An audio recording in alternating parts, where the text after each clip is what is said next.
अर्को शब्द आफैले प्रयोग गर्न सक्नुहुन्छ के हो? र अर्को एउटा आरोप चाहिँ विभाजन रोक्न चाहनु भएन भन्ने छ। यो मैले समाचारहरूमा आएको टिप्पणीका आधारमा भन्दैछु भने अर्को चाहिँ यो हावाले बढार्ने कसिगर आफै उडेर गयो अर्थात् बढार्नु पर्ने कसिगर हावाले उडायो भन्ने पनि छ। यसबाट मैले सुरु गरेँ। पहिलो कुरा टुक्रियो भन्ने शब्द लगभग ठिकै शब्द हो। यो विभाजित भएको होइन। टुक्रिनु र विभाजित हुनु फरक कुरा हो। विभाजित होइन। टुक्रो चोइटो अलिकति उछिटिनु या त्यसबाट अलग हुनु अर्को कुरा हो। केही मानिसहरू पार्टीबाट अलग भएको हो, त्यसलाई त्यसै रूपमा लिनुपर्छ। कोसिसै गरेन भन्ने कुरो मैले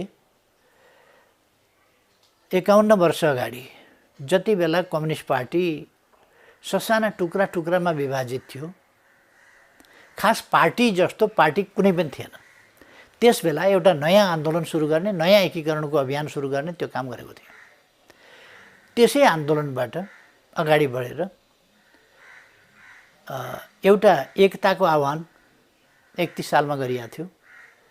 त्यसै आह्वान अन्तर्गत 32 सालमा कोअर्डिनेसन केन्द्र बन्यो, केही जिल्लाका अगुवा साथीहरू मिलेर। त्यसपछि विभिन्न समूहहरू त्यसमा समाहित हुँदै गए। अनेक समूहहरू समाहित भएर माले बन्यो, नेकपा माले 35 सालमा।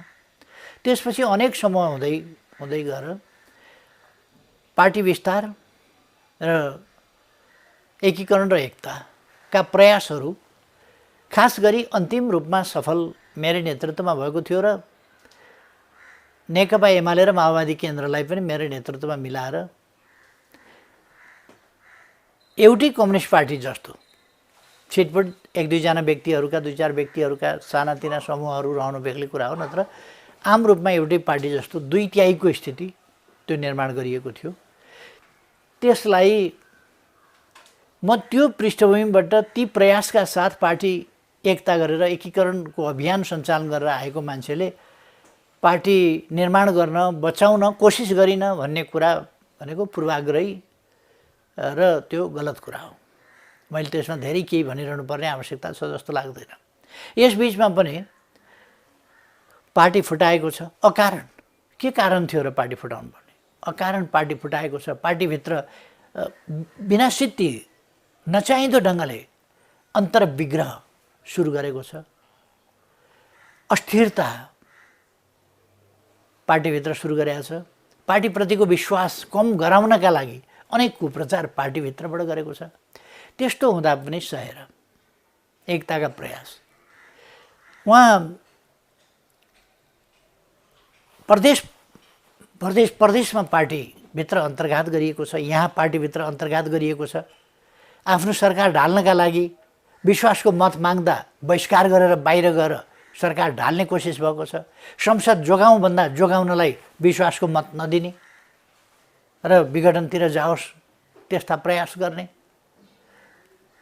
र सबै कुरा नेकपा एमालेलाई कमजोर पार्ने, देशमा अस्थिरता कायम गर्ने प्रयास अन्तर्गत सबै गोटीहरू चलेका छन्। त्यति सबै हुँदाहुँदै पनि राष्ट्रपति कहाँ हस्ताक्षर लिएर गएका छन्। एमालेको सरकार हुनु भनेको प्रतिगमन हो, त्यसलाई ढाल्नुपर्छ र कङ्ग्रेसको नेतृत्वमा उद्देश्यहीन विचारहीनहरूको एउटा स्वार्थ समूहहरूको गठजोडबाट एउटा गन्तव्यहीन त्यस्तो सरकार बनाउनुपर्छ र अस्थिरता कायम गर्नुपर्छ भन्ने मान्यताका साथ राष्ट्रपति कहाँ हस्ताक्षर लिएर अनुशासनहीन अराजक ढङ्गले जाँदा पनि मुद्दा हाल्न गएर एमालेको सरकार गिराइ पाऊँ, परमादेश गरेर सोझै नेपाली काङ्ग्रेसका नेतालाई सरकार अदालतबाटै घोषणा गरी पाऊँ भन्ने असंवैधानिक माग लिएर जाँदा पनि ती सबै व्यवहारहरू गरिसक्दा पनि ती सबै गर्दाखेरि पनि फेरि त्यसमाथि पनि कार्यदल बनाएर आफैले फोन गरेर भेटेर कुराकानी गरेर त्यति प्रयास गरेको छु। अनि त्यसमाथि मैले नै प्रयास गरिनँ भन्ने, मैले कोही पनि मान्छे नबिग्रियोस् भन्ने चाहन्छु, कसैले पनि बाटो नबिराओस् भन्ने चाहन्छु, कोही पनि व्यक्ति निष्ठाच्युत नहोस् भन्ने चाहन्छु। मान्छेहरू आदर्शवान हुन्, निष्ठावान हुन्। मैले सत्यको मार्ग अवलम्बन गर्नुपर्छ भनेर मेरो लागि मात्रै भनेको होइन, म त गर्छु नै। अरूले पनि सत्यको मार्ग अवलम्बन गर्नुपर्छ, निष्ठाको मार्ग अवलम्बन गर्नुपर्छ मैले भनेको हुँ। अनि म कसैलाई पथभ्रष्ट होस् भनेर किन चिताउँछु, किन चाहन्छु? त्यस कारण यो आरोपहरू म माथिको अनुचित आरोप हो। यसमा भन्ने एक थोक गर्ने अर्को थोक र सँगसँगै अध्यक्षज्यूले राख्नुभएको पूर्वाग्रही व्यवहार मैले भनेको होइन। माधव नेपालले कुनै एउटा सार्वजनिक कार्यक्रममा तपाईँप्रति लक्षित गरेर भनेको कुरा हो। ती शब्द मैले ठ्याक्कै जस्ता तस्तै प्रयोग गर्न सक्दिनँ, त्यसकारण मैले पूर्वाग्रह भन्ने शब्द प्रयोग गरेको हो। र अलिकति बढी चाहिँ दम्बले हामीलाई एक हुन दिएन भन्ने कुरा बोल्नुभएको थियो। मैले यसबारेमा पनि तपाईँको व्यक्तिगत रूपमा लागेको लालसा नभएको कारणले स्पष्टीकरण खोजेँ। तपाईँले मसँग दम्ब आफूले चाहिँ देख्नुभयो त कतै? माधव नेपालले त अर्गेलाइ गर्नु छ, अर्गेलाइ गर्नेले न्यु खोज्छ, यस्तो हो उस्तो हो अनेक कुरा भन्छ। मैले दम्ब देखाएको कतै देख्नुभएको छ? मैले त निष्ठाको कुरा गरेको छु। मैले आफ्नो स्वार्थका लागि कुनै देशलाई घात गर्ने काम, पार्टीलाई घात गर्ने काम गरेको देख्नुभएको छ? कहिल्यै मैले विपक्षीसँग मिलेर पार्टीका विरुद्ध घात गरेको देख्नुभएको छ भने माधव नेपालले त विपक्षीसँग मिलेर पार्टीका विरुद्ध घात गरेको त तपाईँ हामी सबैले चस्मा लाउनु पर्दैन नि, नलाइकन देखेका छौँ नि, खाली आँखाले देखेका छौँ। यसमा मैले थप जवाब दिइरहनु पर्ला र? यसमा यो प्रसङ्गमा मेरो एउटा अन्तिम प्रश्न, यति हुँदाहुँदै फेरि नेतृत्वले किन अब्जस बोक्ने त? अहिले सबैतिरबाट अब्जसको भागी त अध्यक्ष किन अब्जस बोक्ने? होइन, राजनीतिमा पक्ष विपक्षी हुन्छ।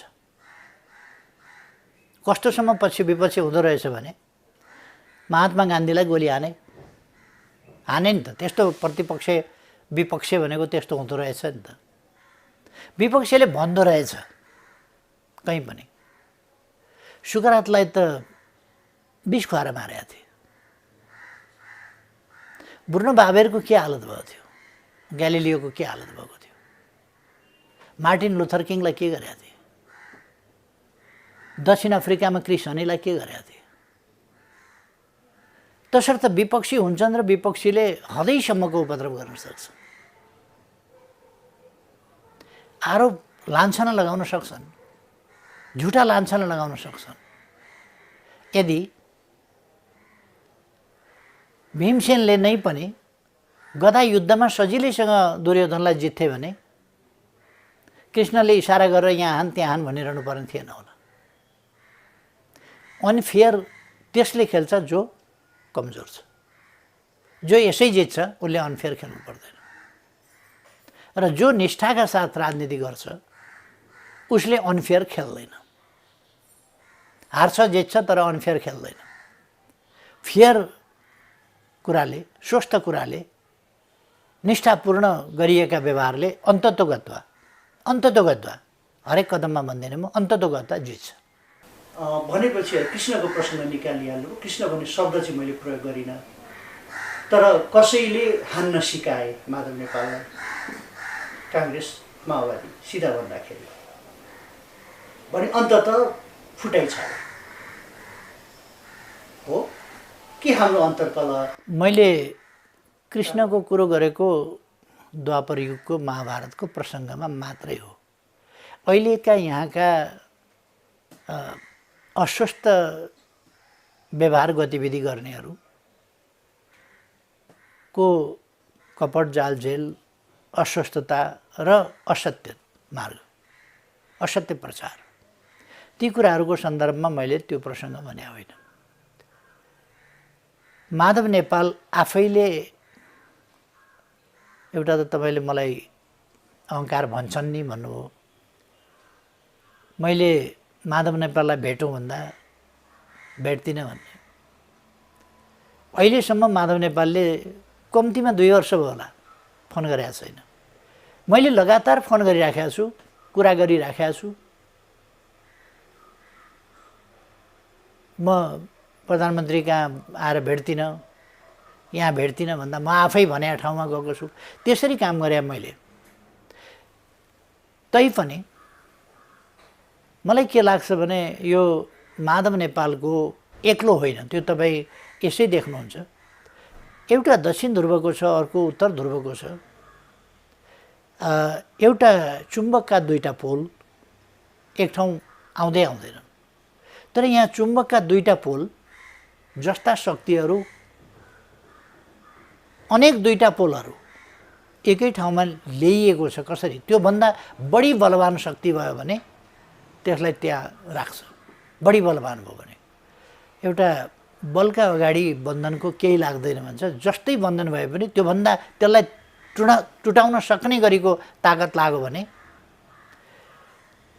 माधव नेपाललाई एमालेमा रहन नसक्ने गरी, त्यहाँबाट छुटाउने गरी, त्यहाँबाट चुडाउने गरीको ताकत लागेपछि माधव नेपालको केही लाग्दैन, केही लागेन होला। त्यो हुनसक्छ। यसमा त्यसो हो भनेदेखि हाम्रो अन्तर्कलहले प्रतिपक्षी बलियो भयो। अन्तर्कलह पनि होइन, यो कलह दुई पक्षको हुन्छ। यहाँ एक पक्ष माधव नेपालको न्युखजाइ मात्रै हो। माधव नेपालका उद्देश्य मात्रै हुन्। हाम्रो कुनै पार्टी बनाउने, किनभने देश बनाउनु छ। देश बनाउनका लागि राम्रा नीतिहरू, राम्रो व्यवहार, राम्रो अभ्यासका साथ अगाडि बढ्नु छ। हामी त्यसमा लाग्ने हो, त्यसमा लागेका छौँ। हामीले कहाँ कतै अन्तर्घात गरेका छ, कहाँ कतै बेइमानी गरेका छ, कहाँ कतै अस्वस्थता, हामीले त केही गरेको छैन नि त, केही नै गरेको छैन। तपाईँहरूले के भन्न सक्नुहुन्छ भने कडा बोली भन्यो भनेर।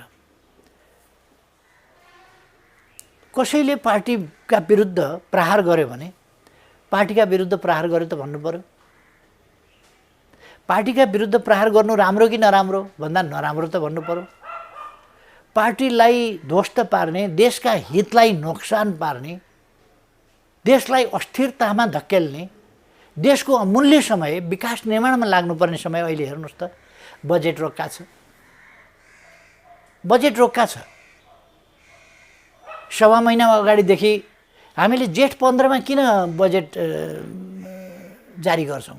किनभने जेठ र असारभित्रमा बजेटका तयारी सम्बन्धी काम सबै सकियोस् र साउन 1 गतेबाटै विकास निर्माणको काम सुरु होस् भन्नका लागि।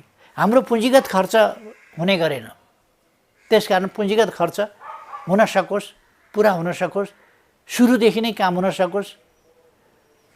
असारको अन्तिममा बजेट पास गर्ने, मूल पेस्की विधेयक पास गर्ने, अनि असोज कार्तिकसम्म लाग्छ पूर्ण रूपमा बजेट पास हुँदा, अनि मङ्सिरबाट सुरु गर्दाखेरि वैशाखतिर बल्ल निकासा हुँदा जेठ लागिसक्छ, काम हुँदैन, फेरि बजेट फ्रिज हुन्छ। यस्तो स्थितिबाट देशलाई मुक्त गर्नका लागि हामीले गर्यौँ। अब अहिले त बजेट रोकिदिएको छ। बजेट रोकेर कर्मचारीलाई तनखा खुवाउने बाहेक केही पनि नगरेर रोकिदिएको छ। अहिले सरकार केमा लागेको छ भन्दा भत्काउन लागेको छ, बिगार्न लागेको छ, फाँडफुँड गर्न लागेको छ, दमन गर्न लागेको छ। अहिले त शान्तिपूर्ण विरोध प्रदर्शन पनि असह्य भइसक्यो। शान्तिपूर्ण विरोध प्रदर्शन सुन्नै सक्दैन। तपाईँले हिजो देख्नुभयो होला विद्यार्थीहरूमाथि कति निर्मम ढङ्गले के ती कुनै नेपाली समाजलाई, नेपाल राष्ट्रमाथि हमला गर्न विदेशी फौज आएको हो, कुनै विदेशी हमला भएको हो र? त्यहाँ त यस्तो निर्मम ढङ्गले विद्यार्थी, ती हाम्रा भाइ छोराछोरी होइनन् र? तिनीहरूमाथि म पनि 3.5 वर्ष प्रधानमन्त्री भएर छुट्याउँ।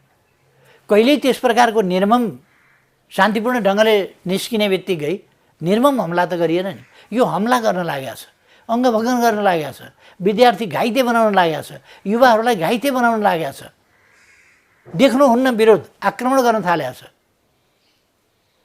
भत्काउन थालेको छ। सुकुम्बासी भूमिहीनहरूका समस्या समाधान गर्ने भूमि आयोग भत्काउन लागेको छ।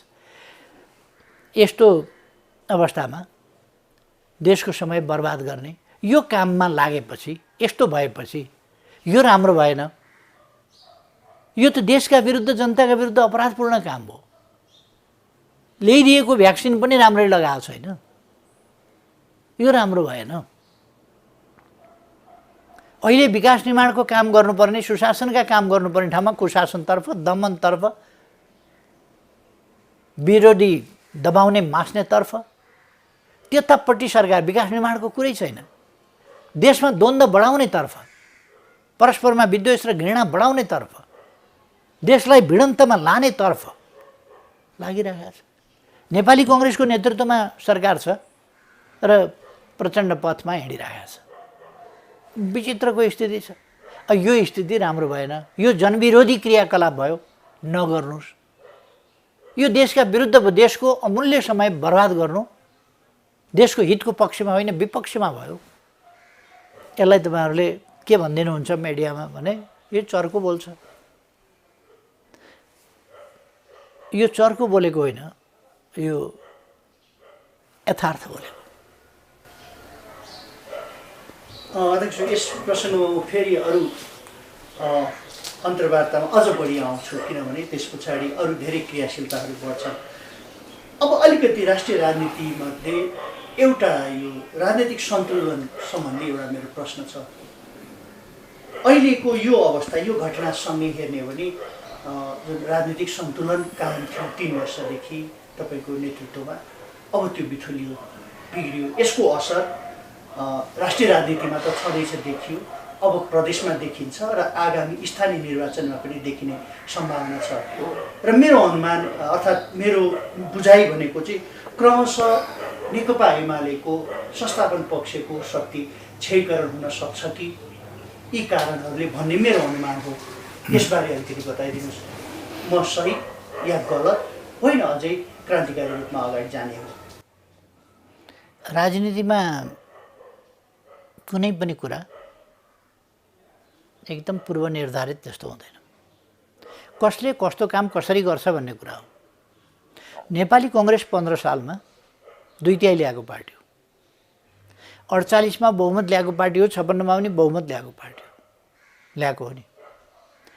अहिलेको प्रणाली चाहिँ बहुतै अप्ठ्यारो प्रणाली छ। समानुपातिकले गर्दा स्थिरता गाह्रो छ। साह्रै ठुलो वेभ सिर्जना भयो भने कहिलेकाहीँ कुनै पार्टीको बहुमत आउला, तरिका मिलाइयो भने, जस्तो नेकपा एमालेको हिजो 3 वर्षसम्म बहुमतको सरकार रह्यो। बहुमतको सरकार त रह्यो, एकपल्ट बन्यो नि देशमा, तरिकासँग बन्यो। त्यो तरिकाले मात्रै बन्या हो, नत्र साधारणतया भन्ने हो भने बहुमत आउँदैन। अथवा प्रणाली लगभग हामीले अस्थिरतावाला प्रणाली, यो अलिअलि थोपरियो, अलिअलि हामीले संविधान जसरी पनि बनाउनु पर्ने स्थितिमा कम्प्रोमाइज गर्नु पर्यो, सम्झौता गर्नु पर्यो। हाम्रा कामहरू कस्ता हुन्छन्, हामी जनताका निम्ति, देशका निम्ति कति काम गर्न सक्छौँ, एउटा कुरा। र विरोधीहरू जो निकम्मा छन्, जोसँग विचार छैन, जो कामले अगाडि जान सक्दैन, उनले अनुचित अनर्गल झुट प्रचार गर्छन्, बदनाम बेइज्जत गर्न खोज्छन् र त्यो कुप्रचारको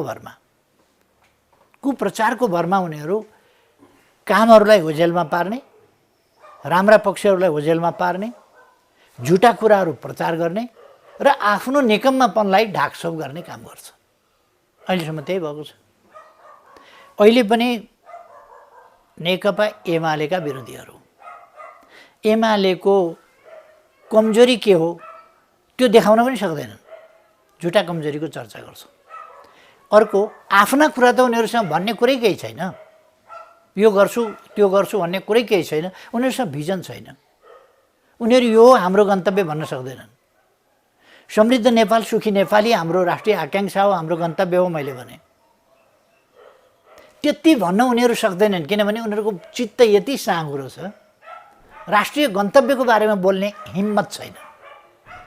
राष्ट्रिय आकाङ्क्षाका बारेमा, के नेपाल समृद्ध बनाउने हाम्रो आकाङ्क्षा होइन र? के सम्पूर्ण नेपाली जनतालाई सुखी नेपाली बनाउने हाम्रो आकाङ्क्षा होइन र? यो भन्दा माथिको आकाङ्क्षा केही हुन्छ र राष्ट्रिय हिसाबमा भन्ने हो भने? समृद्ध नेपाल, सुखी नेपाली भन्दा माथिको यो कुरा किन भन्न सक्दैनन्? तर सक्दैनन्, बोल्दैनन्। र मैले भने कुनै पनि कुरा राजनीतिमा पूर्व निर्धारित, यो छैठीमा लेखा पनि हुँदैन, पूर्व निर्धारित पनि हुँदैन। यो त गरिने हो, बनाइने हो। यसपल्ट नेकपा एमालेको सरकारलाई ढालियो। पहिले एमालेमा विभाजन ल्याइयो, एमालेलाई अल्पमतमा पारियो, त्यसपछि जसपाले समर्थन गरेको थियो त्यसले बहुमत हुन्थ्यो, त्यसभित्र सङ्कट खडा गरियो। नेकपा एमाले नेकपाबाट माओवादी केन्द्र र एमाले छुट्याइसकेपछि एमाले भित्रै सङ्कट, भयानक सङ्कट खडा गराइयो। त्यो सङ्कट खडा गराएर एमालेलाई सरकारबाट हटाउने तारतम्य मिलाइयो। त्यसमा बिल्कुल विचारहीन, राजनीतिहीन, उद्देश्यहीन, केही पनि नभएको स्वार्थहरूको गठजोड गरेर एउटा तथाकथित गठबन्धन। के उद्देश्यको गठबन्धन हो त? त्यो साझा, न्यूनतम साझा कार्यक्रम भन्ने हेर्नुभयो होला। केही छ त्यसमा? कहाँ पुग्ने, कुन बाटो हिँड्ने, कसो गर्ने, छलछाम छ त्यसमा, जालझेल छ त्यसमा। अब झट्ट हेर्दाखेरि एमाले सरकारबाट त हट्यो भने यो कमजोर हुँदै जाने हो कि भन्ने। कमजोर हुँदै जाने पनि एउटा सिलसिला हुन्छ। मैले अक्सर भन्ने गर्छु नि, हात्ती दुब्लायो भने पनि त्यसको दुब्लाउने तह र त्यसको वेट घट्छ, घट्ने पनि हद हुन्छ। कति घट्छ त त्यसको वेट, त्यसको पनि सीमा हुन्छ। जति घटे पनि हात्तीको वेट हात्तीको वेट हो, बाख्राको वेट बाख्राकै वेट हुन्छ। अरू पार्टीहरूले आफ्नो हैसियत, विचार शून्यताको कारणले, अकर्मण्यताको कारणले, अरू थुप्रै कारण छन्, त्यो अनेक कारणले आफ्नो हैसियत के बनाएका छन् त्यो हेर्नुपर्छ। आगामी यो तपाईँले प्रदेशहरूमा त्यसको असर, प्रदेशमा असर पहिले नै परिसकेको छ। बाँकी दुईटामा असर पर्यो भने पनि केही छैन। के एउटा ख्याल राख्नुपर्छ भने नि, अहिले नेकपा एमालेको स्थिति के हो भन्दा, दुईटामा यसै आफै एक्लै मेजोरिटीमा छ। माधव नेपालको प्रयास हुनेछ कहीँ पनि एमालेको मेजोरिटी नहोस् र खत्तम पारौँ। आजदेखि होइन नि, यो आजदेखिको कुरा हो र। नेकपा एमालेलाई कमजोर पारेर सानो पार्टी 240 मध्ये 33 सिटमा झारेर, 240मा प्रत्यक्ष निर्वाचनका 240 सिटमध्ये 33 सिटमा एमालेलाई झारेर अब चाहिँ एमालेलाई सिद्ध्याइयो भनेर राजीनामा गरे होइन माधव नेपालले। उहाँको एमाले कमजोर पार्ने कर्तव्य पदमा रहेर वा नरहेर उहाँले त पुरा गर्नुभएको छ त। उहाँले नेतृत्व गर्नुभयो एमालेको तर्फबाट सरकारको। उहाँलाई कसैले माइनोरिटीमा पारेको थिएन। नेपाली कङ्ग्रेसले पनि सपोर्ट गरिराखेको थियो, हामी सबै पार्टीभित्रबाट सपोर्ट गरिराखेका थियौँ। उहाँले अचानक बालुवाटारमा कङ्ग्रेसलाई, हामीलाई कसैलाई थाहा नदिइकन राजीनामा गरिदिनु हो, किनभने काफी अलोकप्रिय बनाइसकियो सरकार, अब यति भएपछि उठ्न सक्दैन, काम पुग्यो भनेर राजीनामा गर्यो। त्यति बेर पनि उहाँले आफ्नो कर्तव्य टुप्पामा बसेर पुरा गर्नुभएको थियो। पार्टीको टुप्पामा बसेर पार्टीलाई धराशायी बनाएर पुरा गरेर राजीनामा गर्नुभयो।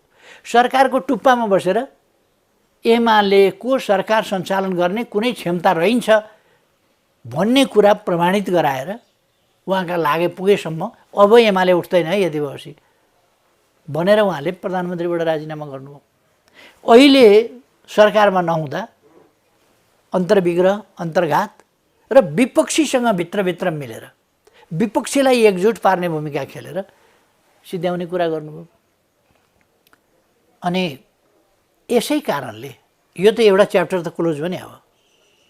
अब यसै कारणले नेकपा एमाले कमजोर हुन्छ त्यो कुरा होइन। राष्ट्रिय राजनीतिको गणितलाई हामीले संसदबाट हेर्छौँ। अहिलेको जुन अवस्थामा हामीले कुरा गरिरहेका छौँ, संसदमा गणित पुग्छ। एक दोस्रो कुरा, क्षेत्रीय या प्रादेशिक राजनीतिमा हेर्ने हो भने दुईटा सरकार त हाम्रो नेतृत्वमा भएका सरकार ढालिसकेको अवस्था छ र बाँकी सरकार पनि ढाल्नको लागि उद्धत हुन्छन्। तपाईँकै विचारलाई मैले लिएँ भनिसके पछाडि हाम्रो क्षेत्रीय उपस्थिति, क्षेत्रीय राजनीति, क्षेत्रीय संसदकै कुरा गरौँ, प्रदेशको कुरा, त्यहाँ पनि हाम्रो उपस्थिति विपक्षीकै हुने भयो। सँगसँगै फागुनमा स्थानीय निकायको निर्वाचन छ र यो प्रादेशिक राजनीति र राष्ट्रिय राजनीतिको छाया र सरकार अर्कोको हुँदाखेरि त्यसको असर स्थानीय निकायको निर्वाचनमा पर्छ। यो आलोकमा मैले कतै हामी यस कारणले कमजोर पो हुने हो कि हामीलाई कमजोर पो बनाइने हो कि यसबारेमा चाहिँ नेकपा एमालेको पार्टी अध्यक्ष केपी शर्मा ओलीको विचार जान्न चाहेको र मैले थोरै योजना पनि जान्न चाहेको। एउटा यसमा भनिहालौँ, नेकपा एमालेको तागत घटेको होइन, यसभित्र अन्तर्घात भएको हो। अन्तर्घात भन्ने कुरा सधैँ हुँदैन, अन्तर्घात भनेको सधैँ हुँदैन।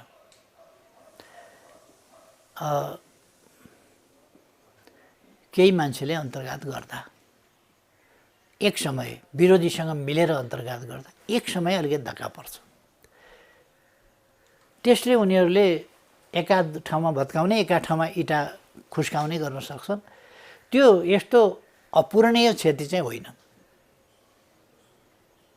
त्यो टाल्दा भइहाल्ने कुरा हो, टाल्दा हुने कुरा हो, त्यो अपूरणीय क्षति होइन। यो भवन नै ध्वस्त भएको होइन। नेकपा एमाले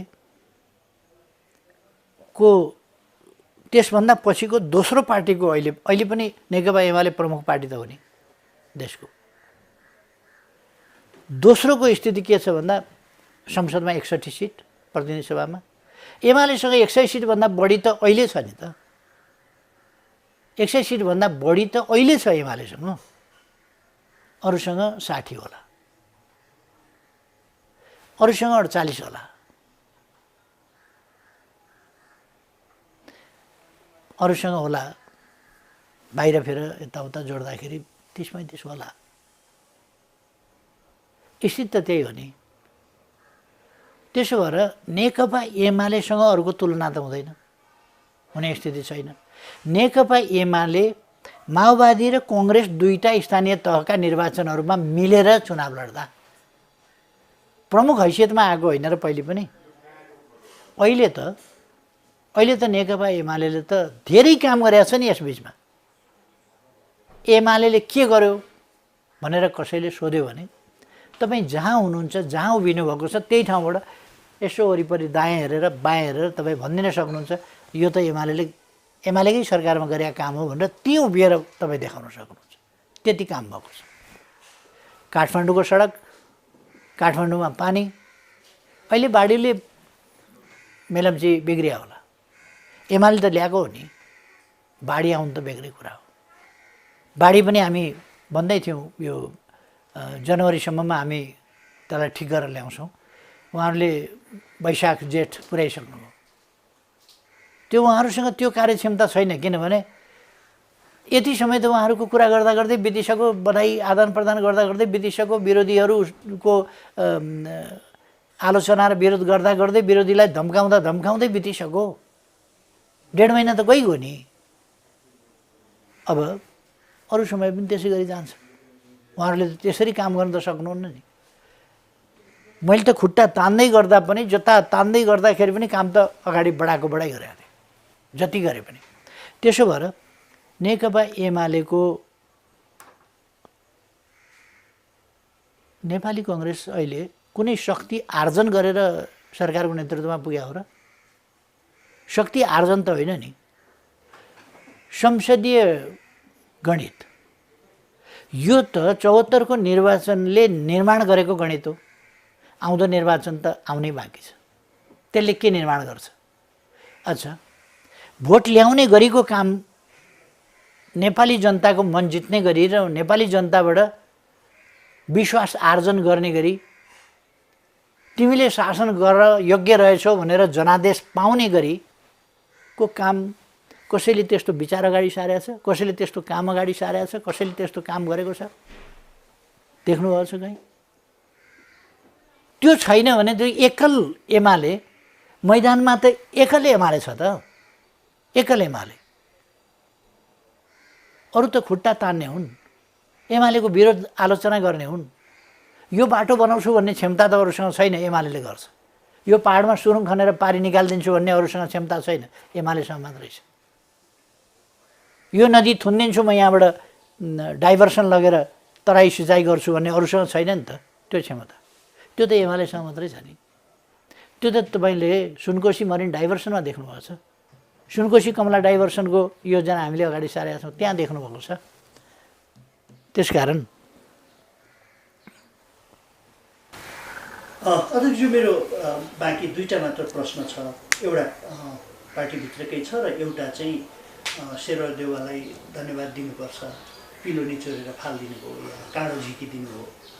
भलै अध्यादेशै ल्याएर भए पनि यसरी अहिलेको यो संवाद यी सबै सुनिसक्दाखेरि त शेरबहादुर देउवाले खिल पल्टेको खिल निकालिदिनु भयो भनेर मैले भने तपाईँको प्रतिक्रिया के हुन्छ? त्यो होला नहोला, यसो होला उसो होला, जसो भए पनि उहाँले संवैधानिक काम गर्नु भएन।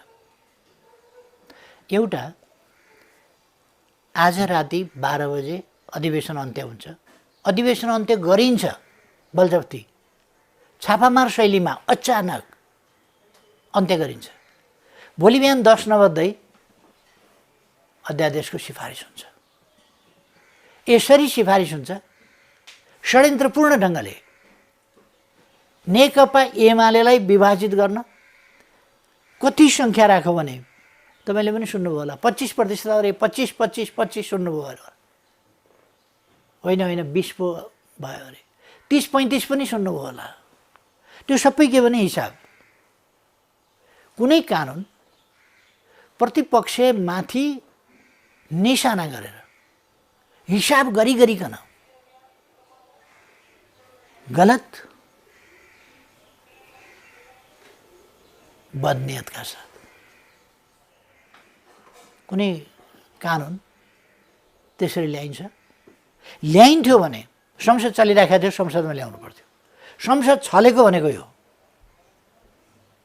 राति 12 बजे अन्त्य गर्ने, बिहानै अध्यादेश सिफारिस गर्ने। अध्यादेशको ब्यौरा पहिल्यै लेखिया थियो, संसदमा पेश गर्नुपर्छै पर्दैन। आज राति 12 बजे अन्त्य हुन्छ, अध्यादेश ड्राफ्ट 10 नबज्दै कसले गर्यो त? बिहानै आवरमा अफिस आवर सुरु पनि भएको छैन, कर्मचारी आएका पनि छैनन्। कानुनको परामर्श कहिले कोसँग लिनुभयो? किनभने अफिस बस्नुभन्दा अगाडि त तपाईँले त अध्यादेश सिफारिस गरिसक्नु भएको छ।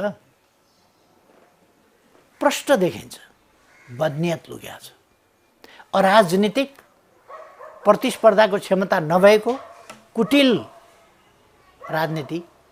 राजनीतिका नाममा कुटिलताबाट विपक्षीलाई समाप्त पार्ने, कमजोर पार्ने, त्यस खालका नियतवश अस्ति भर्खर सर्वोच्च अदालतले अत्यावश्यक अत्यन्त जरुरी नपरिकन, देशका लागि जरुरी पर्नुपर्छ, कुनै व्यक्तिका लागि होइन। यहाँ माधव नेपाललाई अति जरुरी पर्यो भनेर कानुन ल्याइने होइन, देशका लागि जरुरी पर्नुपर्छ, जनताका हितहरू त्यसमा जोडिएको हुनुपर्छ, राष्ट्रका हितहरू त्यसमा जोडिएको हुनुपर्छ। यो अध्यादेशसँग राष्ट्रका हित कहाँ जोडिएको छ? लोकतन्त्रलाई एउटा नौटङ्की प्रणाली बनाउने, अलोकतान्त्रिक प्रणाली बनाउने यो क्रियाकलाप राष्ट्रिय हित जनहितसँग कहीँ जोडिएको छ? तत्काल गर्नै पर्ने देशका लागि के पर्यो यो अध्यादेशसँग? त्यस्तो सम्बन्ध के छ? के पर्यो यो? जनताको हितका लागि नगरी नहुने तत्काल के पर्यो? त्यसो भए बैठकमा ल्याउन सकिन्थ्यो, संसदको छोटो बाटोबाट गर्न सकिन्थ्यो। यस्तो छोटो बाटोबाट गरिएका उदाहरणहरू छन्। 2065 साल जेठ 15 गते बिना तयारी पहिलो संविधान सभाको पहिलो बैठकबाट संविधान सभा के हो र व्यवस्थापिका के हो त्यो पनि छुट्टिएको छैन। बोलाइएको संविधान सभाको बैठक छ। व्यवस्थापिकाले संविधान संशोधन गर्नुपर्छ। नियम निलम्बन कसले गर्ने? यी कुराको छिनोफानो नभएका बेला नियम सबै त्यहीँ तत्काल 10 मिनटमा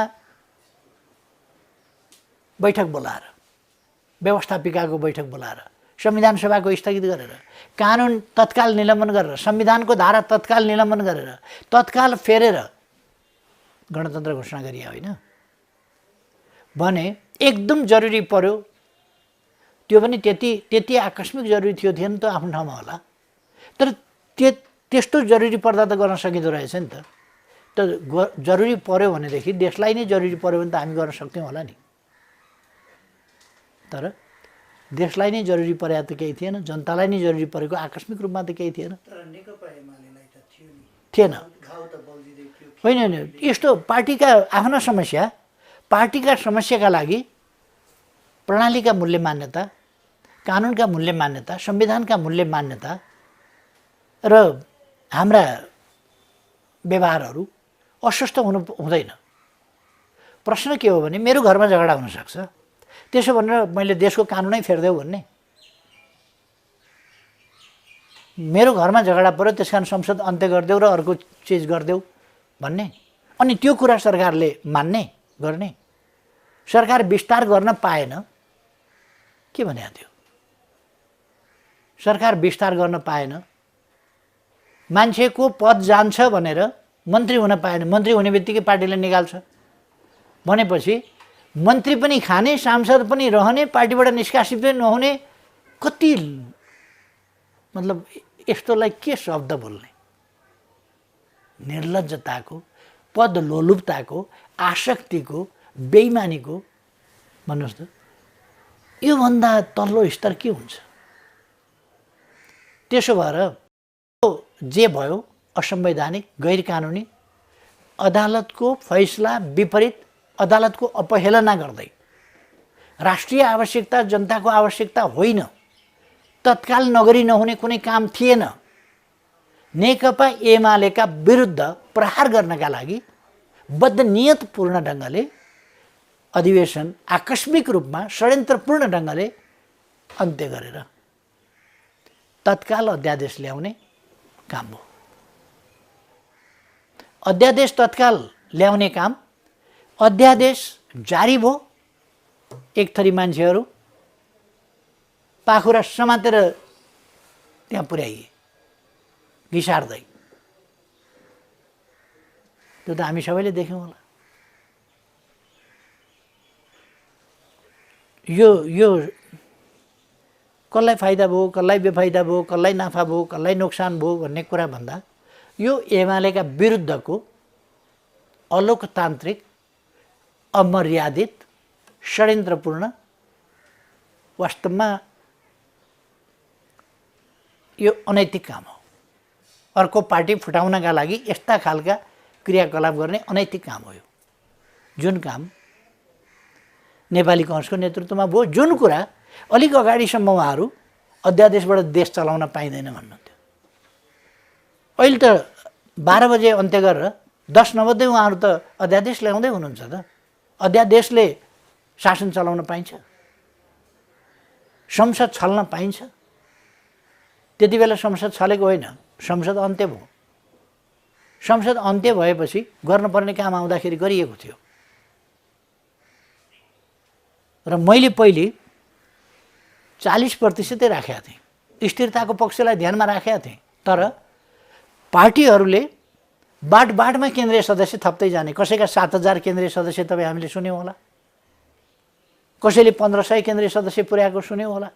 अब त्यो केन्द्रीय सदस्यको 40% भनेर त्यो प्रावधान पनि उता सांसदको पनि राख्ने हो भने त मान्छे त बदुवा मजदुर जस्तो हुने भयो। संवैधानिक स्पिरिट त्यो होइन। त्यसकारण पार्टी वा संसद भनेर राखिएको थियो, त्यति हो गरिएको, पार्टी वा संसद। मलाई त्यो आवश्यकता पर्याप्त होइन। तर एउटा सैद्धान्तिक तवरमा कुनै पार्टीभित्र यस्तो अराजकता, फ्लोर क्रसको तमासा, यो अलग्गै भएको स्थिति, निर्वाचन आयोगमा दाबी गरागरको स्थिति, त्यसलाई ध्यानमा राखेर अहिले चाहिँ कलुषित मनसायका साथ त त्यति बेला जारी गरिएको थिएन। तर त्यति बेला धुमधाम विरोध भयो। पुष्पकमल दाहालजीबाट विरोध भयो, माधव कुमार नेपालजीबाट विरोध भयो, शेरबहादुर देउवाजीबाट विरोध भयो, अनेकबाट विरोध भयो। त्यति बेला राति मध्यरातमा अन्त्य गरेर भोलिपल्ट बिहानै अध्यादेश जारी गरिएको थिएन। तर पनि उहाँहरू छतमा टाउको ठोकिने गरी उफ्रिकन विरोध गर्नु। अहिले मलाई ताजुब लाग्छ, फेरि केही मिडिया, केही नागरिक समाजका अगुवा, केही बुद्धिजीवी जो त्यति बेला एकदम उफ्रिनु भएको थियो नि, अहिले ध्यानमग्न समाधिस्थ हुनुहुन्छ। अध्यादेश अचानक अधिवेशन अन्त्य भयो, अध्यादेश ल्याइँदैछ, उहाँहरू समाधिस्थ। फेरि यो त अलिक मिलेन नि, यो त भएन नि, यो त बदनियतपूर्ण देखियो नि, उहाँहरू समाधिस्थ। के भएको यो? कमसेकम इमान त हरेकले, इमान अर्काका लागि होइन नि, इमान अरूका लागि कायम गर्नुपर्ने हो र इमान त आफ्ना लागि कायम गर्नुपर्ने होला नि। मेरो आग्रह के हो भने हरेकले इमान कायम राखौँ न, त्यति हो। मेरो अन्तिममा फेरि पार्टीभित्रकै सानो एउटा कुरा, हिजो पार्टीभित्रै असन्तुष्ट रहेका र अहिले माधव नेपाललाई पनि छोडेका केही भाइ हुनुहुन्छ। उहाँहरू अहिले ठ्याक्कै मैले भन्दा अर्को शब्द पाइनँ, पार्टीभित्रै हुनुहुन्छ कि पार्टी बाहिर हुनुहुन्छ म भन्न सक्दिनँ। तर अब पार्टीको आन्तरिक एकता, पुनर्गठन र सुदृढीकरणका लागि उहाँहरूले पाउने स्थान, उहाँहरूले पाउने भूमिका के हुन सक्छ अध्यक्षज्यू? पहिलो कुरा त माधव नेपालले जति अल्मल्याउनु हो, भ्रममा पार्नुभयो, ती मान्छे उहाँसँग लाग्यो होला। एउटा कुरा के देखियो भने हिजो त्यहाँ लगेर उहाँले पेस गरेका नामहरू, देखाएका हस्ताक्षरहरू ती सही होइनन् भन्ने वक्तव्य, विभिन्न व्यक्तिले दिएका वक्तव्य सुनिहाल्नुभयो। त्यो त मैले दिए त होइन नि, उहाँहरूले पेस गरेका व्यक्तिहरूले, मसँग सम्पर्कमा पनि हुनुहुन्न ती साथीहरू, उहाँहरूले त दिइरहनु भएको छ वक्तव्य आउने सिलसिला जारी छ। अर्थात् ती उहाँले पेस गरेका मान्छे पनि उहाँसँग रहेनछन्, होइन रहेछ। उहाँले जो मान्छेको दाबी गर्नु पनि यी छन् भनेर, केही मान्छे जानुभयो त्यहाँ, केही मान्छे त्यहाँ नगएका मान्छे थुप्रैको नाम राखियो, तर उहाँहरूबाट त होइन भन्ने वक्तव्य आयो। अरू आउने सिलसिला जारी छ। यसलाई यतिमै छोडिदिउँ, स्पष्ट भयो होला। जो उहाँसँग गएनन् पार्टीमै छन्, त्यो त स्वतः स्पष्ट भयो नि त। कहाँ अन्तरिक्षमा गए त? पार्टीमै जो अर्कोतिर लागेनन्, पार्टी छोडेनन् जसले नि, ती पार्टीमै छन्। पार्टी नछोडेका मान्छे पार्टीमै छैन र, पार्टीमै छन् नि त। पार्टीका नेता, पार्टीका कार्यकर्ता जो जहाँ थिए त्यहीँ छन्, त्यही होइन र? जो जहाँ थिए त्यहीँ छन्। मेरो के भूमिका हुन्छ? जे भूमिका थियो त्यही हुन्छ। अर्काको के भूमिका हुन्छ? जे भूमिका थियो त्यही हुन्छ। कोही भूमिका फेरिन्छ पनि, जस्तो चिफ मिनिस्टरको भूमिकामा रहेका र नरहेका साथीहरूको भूमिका अलिकति फेरियो। डोरमणिजीले राजीनामा गर्नुभयो, अष्टजीले चिफ मिनिस्टरको पदभार सम्हाल्नुभयो। डोरमणिजीले राजीनामा गर्नुभयो, अष्टजी हुनुपर्छ भनेर प्रस्ताव गर्नुभयो, अष्टजीले त्यसलाई स्वीकार्नुभयो। त्यहाँ मुख्यमन्त्री परिवर्तन भयो। भूमिकामा केही परिवर्तन त्यसरी चाहिँ हुँदो रहेछ। त्यसबाहेक त पार्टीभित्र छन् साथीहरू, पार्टीमा छन् साथीहरू, काम गरिरहेका छन् साथीहरूले। त्यसर्थ भूमिका के हुन्छ भन्ने कुरा, अथवा ती मान्छे कहाँ छन् भन्ने कुरा, ती कार्यालयमा होलान्, घरमा होलान्, कार्यक्रममा होलान्, साथीभाइसँग होलान्, कुरा गर्दै होलान्, पार्टीको काममा होलान्, पार्टीको काममा छन्। हिजो पार्टी एकता हुनुपर्छ भन्ने अभियानमा लागेका थिए। अब कहिले कहिले यहाँ यो तहसम्म बिगार्ने मनसाय नियत केही छ भन्ने नठानिएका बेला यो पक्ष त्यो पक्ष अलिक भयो पनि होला, तर यहाँ पुर्याउन खोजिएको छ भन्ने त्यो नठानिएका बेला कसको मनमा को पस्न सक्छ र भन्ने छ नि। कसैको मनमा त कोही पस्न सक्दैन। मनमा पस्न नसकेका बेला को कता देखियो होला, को कता देखियो होला, त्यसलाई हिसाब गरिरहनु हुँदैन। अब अहिले चाहिँ केही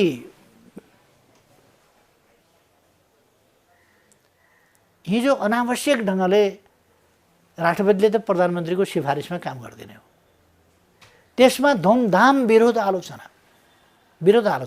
अहिले पनि त राष्ट्रपतिले प्रधानमन्त्रीले गरेको गलत सिफारिस हो, बिल्कुल गलत, बदनियतपूर्ण, एमालेका विरुद्धको, एमाले विभाजित गर्ने उद्देश्यका साथको, एमालेलाई कमजोर पार्ने गलत मनसायका साथको यो सबै क्रियाकलाप।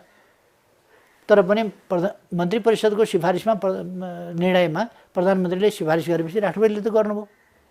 किन आलोचना गर्दैन? यो गलत कुरालाई राष्ट्रपतिले किन गर्नुभयो त भन्नु?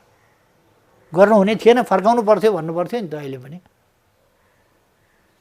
यस्तो गलत काम गर्दाखेरि पनि शेरबहादुरजीले गलत काम गर्नुभयो भनेर भन्नु पर्दैन।